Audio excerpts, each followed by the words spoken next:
இன்றைய தினமலர் செய்தியில் தஞ்சாவூர் பேராவூரணி டவுன் பஞ்சாயத்து முறைகேடு, சேர்மன் உட்பட 7 பேர் மீது வழக்கு. தமிழக எல்லையில் குட்கா ஓசூர் தமிழக எல்லையில் குட்கா கடத்திய கார் டிரைவர் வாகன சோதனை செய்ய முயன்ற போலீஸ் ஏட்டு மீது மோதினார்.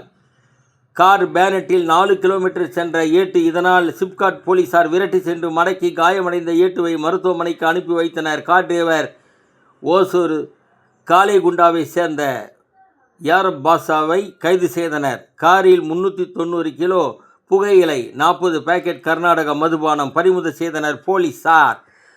தூத்துக்குடி விளாத்திக்குளம் +2 மாணவி கொலை வழக்கில் துப்பு தொடங்காததால் போலீஸ் திணறல்.